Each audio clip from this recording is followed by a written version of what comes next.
Portia, you have the floor, please. Good evening, fellow Rotarians. I'm pleased to introduce our guest, who is in the person of Mr. Agyeman Prempeh, for tonight's meeting. Agyeman Prempeh is a communication strategist with a BA in psychology from the University of Ghana and MA in development communication from the Ghana Institute of Journalism. He has served as head of protocol at a diplomatic mission, corporate affairs officer at a French multinational agribusiness, and as events and media correspondent for a digital ad agency. He just completed a study for certification in senior human resource management with the HR Certification Center. Someone has completed the required session for the labor law masterclass with the HR Certification Center. He is a host for organizations on relevant topical areas such as emotional intelligence for leaders, personal productivity, mastering digital and customer service excellence. Someone has provided training for organizations such as the African Regions Hotel, Accra City Hotel, Olam Ghana, Bidbest Microfinance, Silverbest Cinema, Soccerbest, and Firststock Microcredit. He is an author of best-selling books, including Mastering Digital and Career Advantage. Fellow Rotarians, contractors, and guests, let's welcome Mr. Samuel Agyeman Prempeh. Mr. Samuel, the floor is yours. Hi, thank you so much. I hope I could be heard clearly, and despite my current location, I hope I could be seen clearly as well. I would appreciate feedback before I proceed.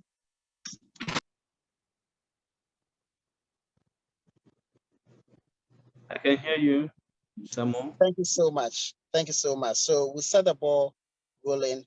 I must say with great excitement, I'm happy to be on this platform. I think all over the world, this is one of the well-admired organizations with leaders in various capacities who are impacting your spheres of contact. So it's quite admirable and impressive to be with you today, to learn from each one of you. I appreciate my senior brother for the leadership with which he has led the organization. Every one of our peers keep admiring him and looking up to him. I'm mindful that we have a few minutes for this session. And as we discuss, I would encourage us to make your notes, join in with questions, join in with comments, join in with pointers that every one of us can learn from. My role here is quite simple: to guide us, to facilitate, to enrich our learning on emotional intelligence. Usually, I would have loved a session where I could ask you to come in as to get your comments and get your feedback as we proceed. If that can be accepted, I would appreciate it. So we'll run through the objectives, and one of the quick things we'll be doing is that each one of us will be able to be equipped with high emotional intelligence. We'll throw light on our personal emotions. We'll try to understand the emotions of others, and then we'll see how to develop skills to work with various cultures at work. We'll look at the content, which will touch on types of intelligence. We'll talk of why emotional intelligence is probably important. We'll look at understanding value system. If time will permit us, we'll go more into what we call the world views. We'll look at cultural intelligence and some other relevant ones. As we start with, there are many types of intelligence that people exhibit. If we all observe, growing up in school, predominantly in Ghana and in most parts of Africa, when you study, our syllabus is designed to focus on areas of mathematics. We focus on areas of what we call science. We focus on areas of English. And as it were, you notice that we tend to consider people to be smart, to be intelligent in these areas. But when we come out of school, we are supposed to appreciate that there are many types of intelligence. In essence, our schools had a way of boxing us to only appreciate these forms of intelligence. So I personally have a lot of colleagues who I was in junior high with them, senior high with them, and some in tertiary who were not probably so adept in, let's say, mathematics. So I recall having a friend who was not so good in mathematics, but he was very intelligent when it came to the keyboard. But he was not appreciated well when we were in junior high school, because the understanding is that you need to be good in math, you need to be good in science, you need to be good in English. So the type of intelligence he had was not one that we appreciated. I'm just trying to help us to understand that there are various types of intelligence, of which we will decide to focus on emotional intelligence today. So if you look at the diagram we have the bodily and kinesthetic type of intelligence, which people don't pay attention to. But if you realize, we have personalities like in Ghana, we have a global boxing champion who is Azuma Nelson. People in such careers, the kind of intelligence they have is rooted in their body. It's a bodily and kinesthetic form of intelligence. So you see people in those areas, they are gifted with coordinating the mind and the body. So they may not be good with mathematics, they may not be good with science, but huge chances are you find them playing football. You find them in the boxing arena. We also find people who are more logical and mathematical, and these are most of the people that we can relate with, or in a typical society, we come to identify with them. There's a musical intelligence, which I have spoken of, and there's a linguistic intelligence, and we see such people in the areas of media.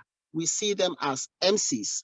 We see them as what again, news reporters, broadcasters, because these people exhibit amazing linguistic intelligence. When we move to the next slide, we are able to know that most of this intelligence are paired, and we have different types of quotients. It is common to hear people say that somebody's IQ is either low or either high. IQ is essentially a combination of our linguistic and our logical intelligence. So there are quite a number of them. The focus for today will be to look at EQ, which is a blend of intrapersonal and interpersonal forms or types of intelligence. So we come to appreciate how we try to relate with ourselves. We tend to understand ourselves, and then we tend to relate with other people. Let's see as we go forward on our next slide.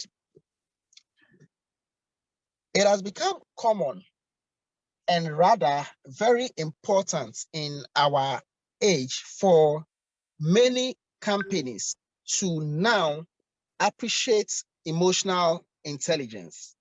Why? Because companies have come to realize that if they focus on emotional intelligence, they are able to have a good balance of productivity. Over the years, there has been a lot of focus on logical intelligence. And in as much as it has helped many companies, they realize that understanding the people you are working with, understanding yourself, understanding your teammates goes a long way to impact productivity at work. Let's look at what I call value systems. Value systems. Now, in appreciating and understanding emotional intelligence, we need to understand some factors that would inform our relationship with people in the context of emotional intelligence. Now, there are a few of them I will try to highlight in our discussion today. The first one is time. Why is time important in this conversation? You realize that people are different based on the decade in which they were born. Every decade has unique features. Every decade has unique tendencies. So what am I trying to say? People born in the 60s relate totally different from people born in the 70s. People born in the 80s relate totally different from people born in the 90s. Why? There were or there are some significant things that happens in every decade. So you see in today's time, sometimes somebody will make a post on social media and say people born in the 2000s will not relate with, or people born in a particular age will not relate with. So when you even understand the concept of time as a value system, this is where it comes in. So at a typical party, you can offend a group of people who are probably born in the 60s if you decide to play a lot of music that appeals more to youngsters. So at one event, a Kwame Eugene music will do so well for a group of people born and bred in a particular decade. At a typical event, a Daddy Lumba music would do so well for another group of people who were born in that decade. So time is a critical factor. Value system actually talks about what people value. So why is this important in understanding emotional intelligence? So you invite people who were born in the 60s, 50s, 70s to a typical party, and you are playing a music or a song that appeals more to young people, and they are offended. And sometimes they may not be able to articulate the main reason why they are offended, but they will go and say, oh, this party was not nice. I didn't really feel this party. And they can actually say the music was not good. And you feel, we chose the best musicians that are trending and on the chart today to play for you. But time factor is one that has offended them. So the first of our value systems I want us to hit on strongly is time. Let us move to some other important things which I would like to quickly hasten through, although they are as important as time.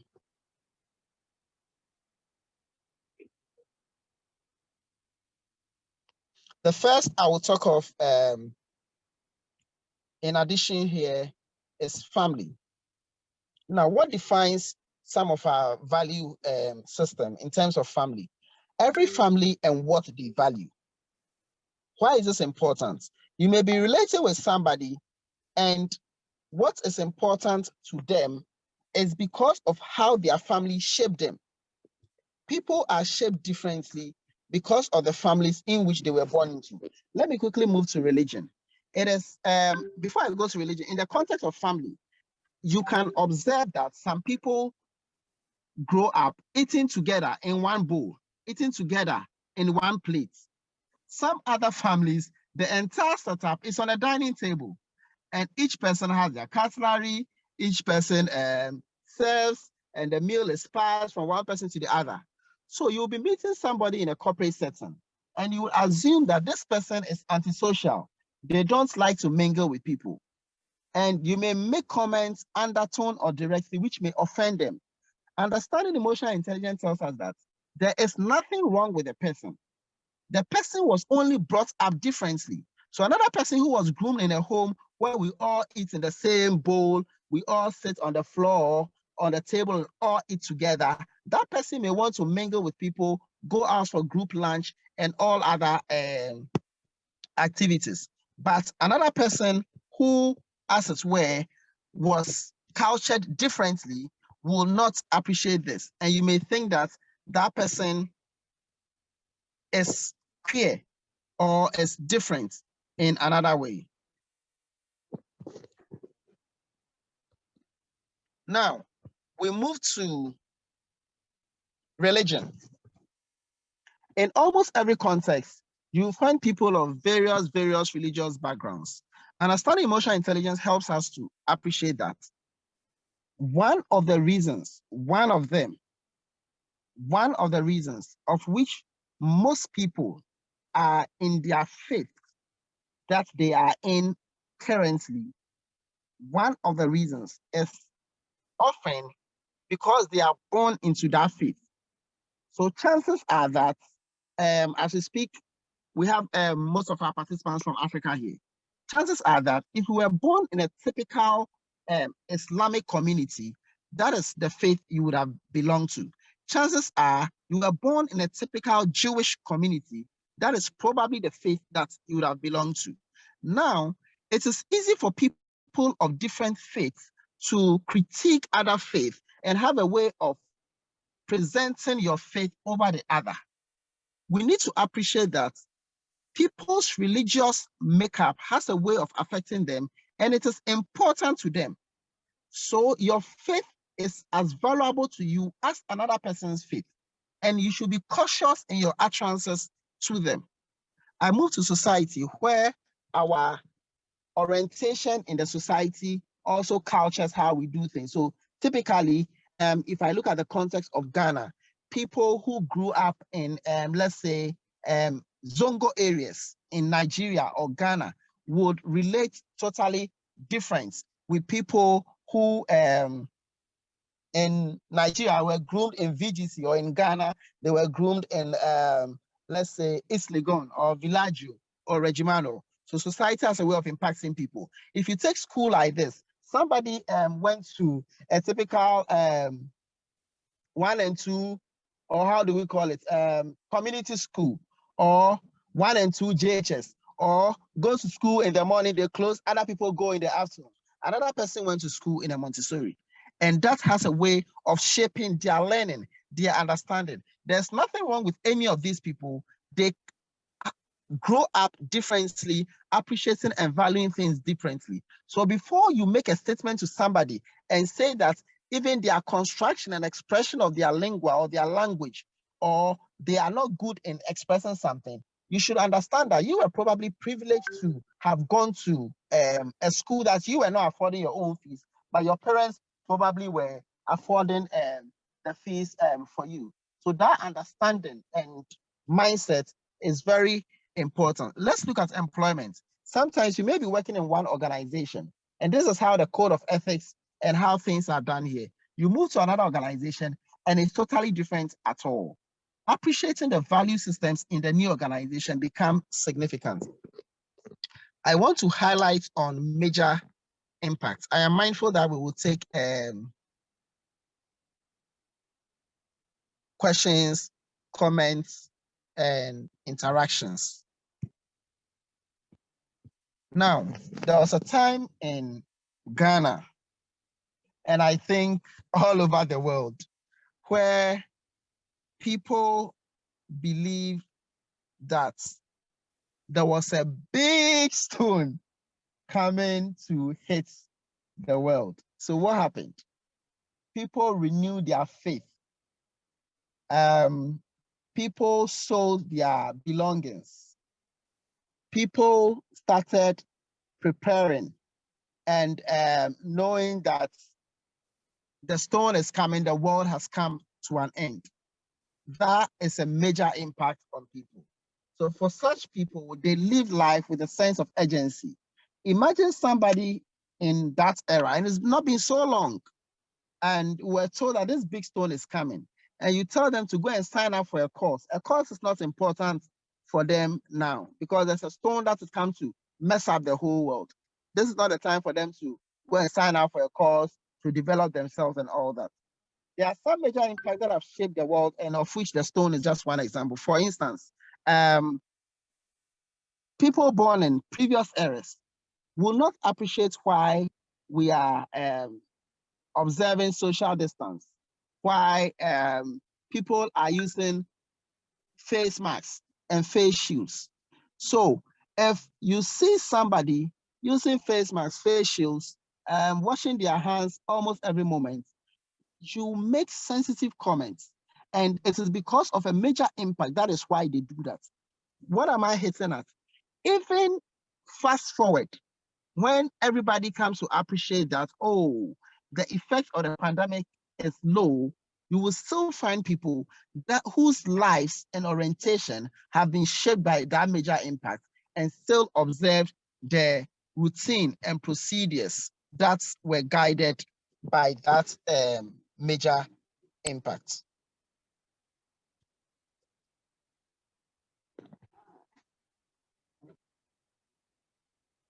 Worldviews.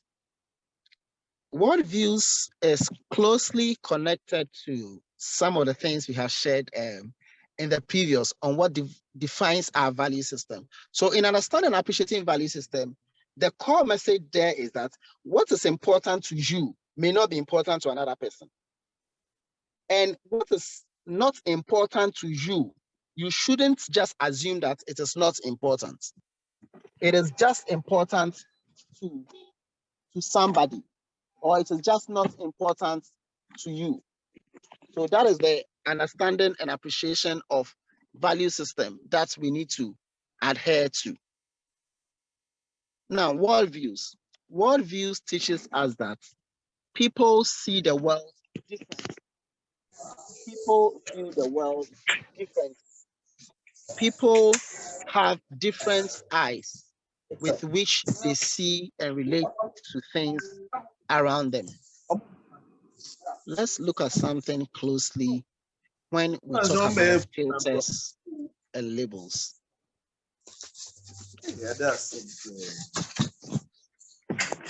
I'm just trying to give us a lot of highlights, especially because of the kind of session we want to have today. Each one of us has a way of processing our thoughts. Each one of us has a way of processing what we hear. So somebody may walk to a hotel and a front desk person will attend to them, to the person. By the time the guest leaves, let's assume there are two receptionists there.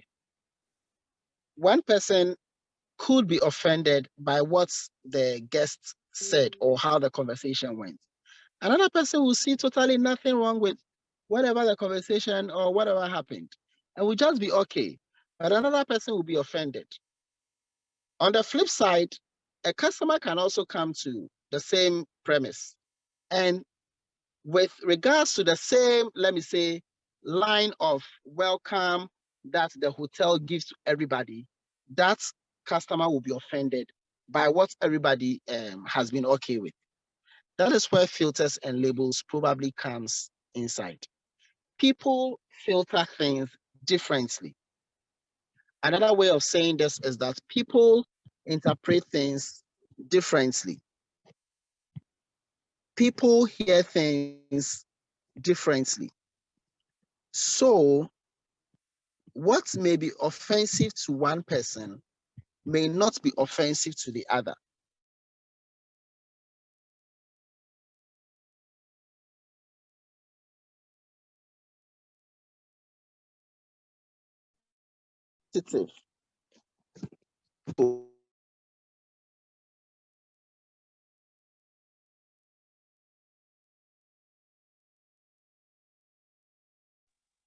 We should be sensitive to what we say to people, because what you think is not offensive to one person can be offensive to the other person. So in our understanding and operation, we should be mindful that people filter things differently. So a joke that you will say in a particular context and everybody will laugh, you will say that joke at another place and people will be offended. So it is very important that we are all sensitive to the kind of information that we are given. In a typical place where there are particular group of people, you don't make unpleasant jokes against them and conclude that you were just playing or you were just teasing them, or say it is for the purpose of a joke, whilst that is essentially not a comedy event that you find yourself in, because people interpret things differently and that understanding should be there. Talk of labels, it is easy for us to put people in a particular category. So let me take it from this perspective to help us to understand. One of the things that people do is that when we are in groups and we see somebody that does not behave like us, talk like us, relate like us, we say that person is weird. That person is not weird in the essence of the word. That person is just not like you. That person is just unique in their own way. Why is this important? The moment we conclude that the person is weird, we have a way of isolating ourselves from the person. We have a way of distancing ourselves from the people. But then an understanding and appreciation of emotional intelligence teaches us that each person has different learning skills, different intelligences, which we touch on, different uniqueness. So the fact that somebody is not like you doesn't make the person awkward or weird. It is your responsibility now to accept yourself and try to accept how they are. You may not agree with their behavior. You may not agree with their action, but remember, it is the same way they don't also endorse your behavior. So you may think you were well thought and everything, but that person also thinks that they came from the best home. They were groomed by the best school. They were groomed from the best society. So if you notice, fast forward, for most people who have been in tertiary or are in tertiary, when you talk of senior high schools, everybody agrees that their senior high school is the best. Nobody thinks that your so-called A school is better than theirs. So you cannot put this in the face of people.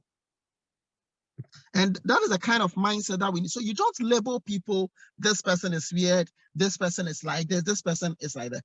They are like that because they were raised in different value systems. In other words, if you were raised in that home, you probably would have behaved like that.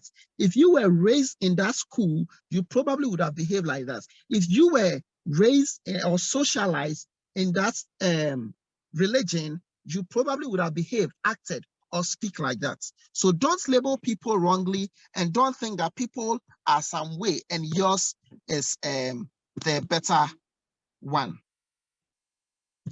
I think that I would like us to come in here with our questions and our comments and our observations and more other examples to aid our discussion and learning. Thank you, thank you, thank you so much.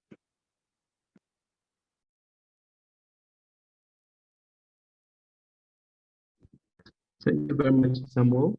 At this moment, we'll take questions, comments, and contributions, please. Any question to our guest speaker? Question.